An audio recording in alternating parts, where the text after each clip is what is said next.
It's time for another installment of Cooking with Cap. And today, we're making the first recipe as voted on by my Discord because there is yet another tie. But oh well, I mean, one's like a meal kind of recipe thing and the other is a dessert. So it evens out. But yeah, today we're making blackened fish with quick grits. Time to get my southern on. Let's go. But first, the ingredients. For the fish, we're going to need 1 tablespoon plus 1.5 teaspoons of sweet paprika, 1 tablespoon of freshly ground black pepper, 2 1/4 teaspoons of dried thyme, 2 1/4 teaspoons of dried oregano, 1.5 teaspoons of garlic powder, 1.5 teaspoon of kosher salt, 1/2 to 1 teaspoon of ground cayenne, 4 5 to 6 ounce skinless white fish fillets, 1 tablespoon of extra virgin olive oil, 1 tablespoon of unsalted butter, sliced scallions for garnish, lemon wedges for serving. And yeah, I'm using catfish for my fish of choice. I just had some frozen catfish fillets, so I'm just using those rather than, like, you know, buying some more fish. Use what you have. Use what you have. And for the cheese grits, oh hell yeah, 3.5 cups of chicken stock or water. I got chicken stock. 1 teaspoon of kosher salt plus more to taste. 1 cup of quick cooking grits. 1/2 cup of whole milk. 2 tablespoons of unsalted butter. 1 cup of grated sharp cheddar plus more for garnish. And 1/2 teaspoon of black pepper. Let's go. So first things first, I got my small bowl right here. And I'm going to add the seasonings to this. Okay, so here's the 1 tablespoon and 1.5 teaspoon of paprika. That's a lot of paprika. 1 tablespoon of black pepper.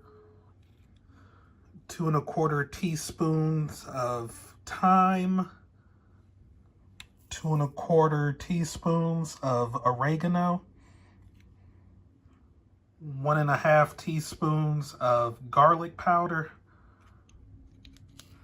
1.5 teaspoons of salt. I did not think about how I was holding the phone and the measuring spoons here, so yeah, that was kind of a mess. And 1/2 teaspoon of ground cayenne. And now to whisk this together. And there it is.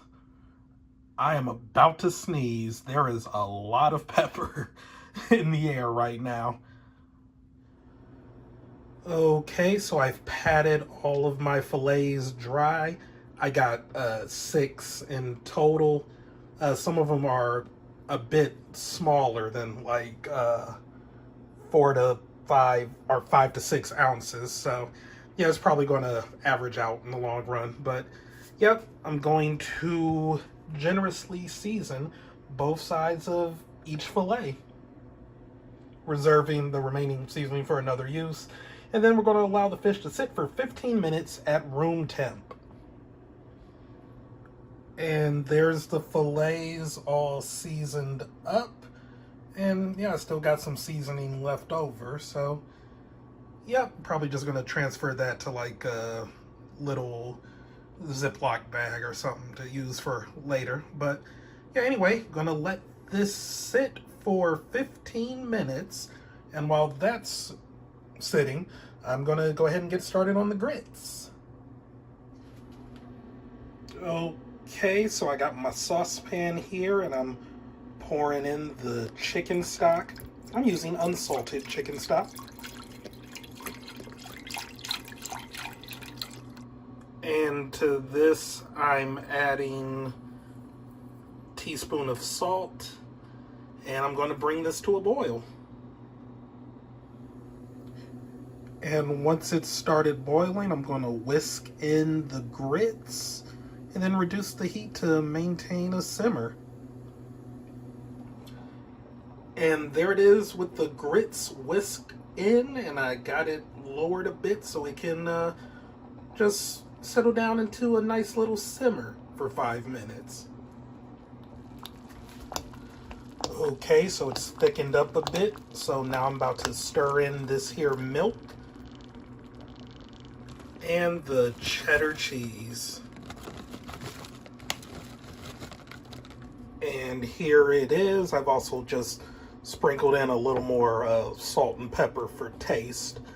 But, yep, just stirring it up to let the cheese melt. And I have this on the lowest heat possible so it can stay warm while I'm cooking the fish.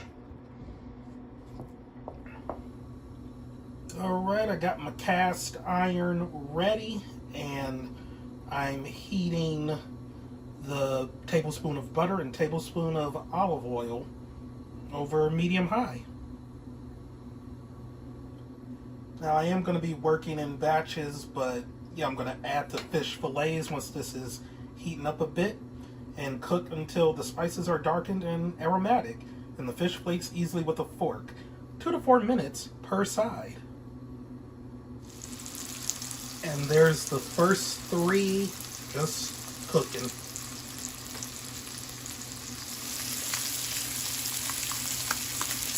And there it is, flipped over so it can cook on the other side, and yo, it's smelling pretty dang good. Alright, I got the other 3 cooking right now, but hey, these first 3 are done and they are looking good. Like crispy and dark on the outside, flaky and juicy on the inside. You love to see it. You love to see it. So I'm about to start getting my plate ready for the taste test. And to do that, I'm dividing the grits and nestling the fish on top, garnishing with more shredded cheese and green onions with a lemon wedge on the side. Oh boy. And there it is, plated up. It's looking good. It is looking good. But now, time for the taste test. Okay, this might be the best damn recipe I've done on the channel. Or recency bias, but yo, it's good. The fish tastes amazing. Like, that's the one thing about me with seasoning. Like, I don't really know like the best seasonings to use for things. Like, I usually just keep it basic with like onion powder, garlic powder, salt, pepper. But yo, like this little mixture right here, yes, I need to like write down that mixture and definitely use it in the future. Like that, oh my god. Like it's honestly, I would say it tastes better than when I just like sprinkle Old Bay seasoning on fish. But yeah, the fish, like crispy on the outside, blackened, but on the inside, really flaky, moist, really good. And the grits, hey, cheesy grits, fine by me. Like, I'm someone who grew up in a sweet grits family. Like, mostly would just have it for breakfast, do some sugar, brown sugar, and, you know, just call it a day. But like, I'm slowly coming around to savory grits, though I am like team both instead of like one or the other. Both can be good. Both can be good. But it was also interesting to do it with the chicken stock. Like, it's really savory. Glad I opted for that instead of just plain water. So yeah, everything's really good. Like, nice flavors. Wasn't the most work in the world, and relatively quick, considering. So yeah, thumbs up from me. It tastes really good, savory. The fish is cooked amazingly. No problems from me. Like, honestly, if I were to give this a rating, I'd say like a solid 9 out of 10. Really good. I am not disappointed at all. Great recipe. Great recipe. Savory grits, you ain't missing. You ain't missing. Like, second savory grits recipe on the channel. I did one like way back in the day, but Hey, 2 for 2, 2 for 2. Alrighty, that's it for me. I'm about to devour the rest of this here plate. Oh my god, this is a good meal. I mean, I guess it is kind of missing vegetables. The green onions don't really count. It's just a garnish, but hey, it's good. It's good. That's all you can ask for, really. But alrighty, goodbye.